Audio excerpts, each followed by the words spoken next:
All right, so we have Voodoo here. She's about 4 years old. She's my XL bully. She's gonna show you how to do the place behavior. So some things that you need in order to have a successful training session. You need to have your treats, your treat pouch, a leash, and a dog, obviously, and a placemat. If you don't have a placemat, you could make one out of a tire and a piece of wood, or you could use your dog bed.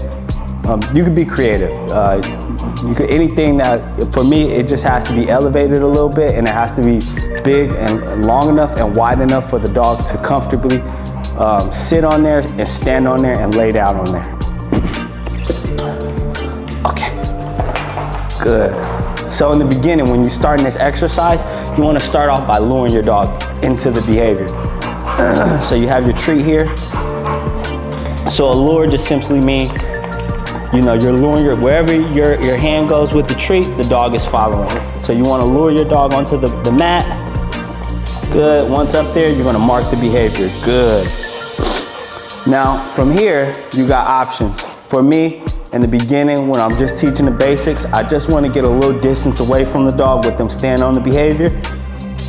So that's good enough for me. I'm going to go back. She stays. I'm going to mark the behavior. Good. Once I'm able to step away from the dog, no, place. Once we have this behavior and this idea down pat where the dog is consistently getting up on top of the mat and consistently going back to the mat. Okay, once we have this down pat, now I want to teach her to stay up there, and we're going to bring in our leash. Place.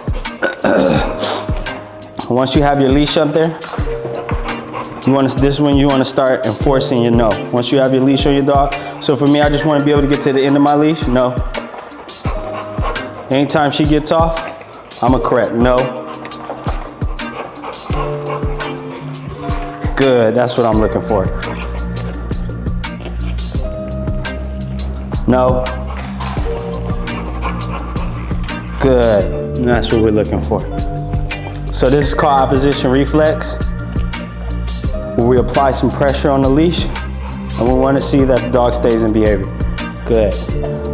I want all 4 feet up there, no exceptions. Good. So once I'm able to do this, okay, I'm able to get to the end of my leash. I'm gonna bring my placemat out a little bit. Sit down. Good.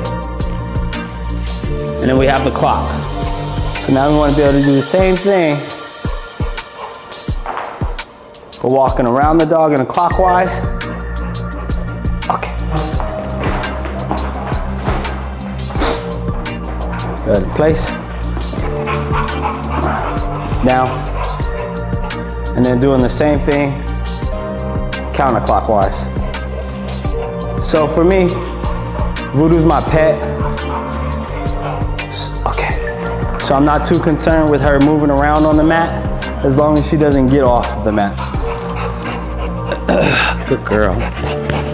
And that's how you teach the place behavior.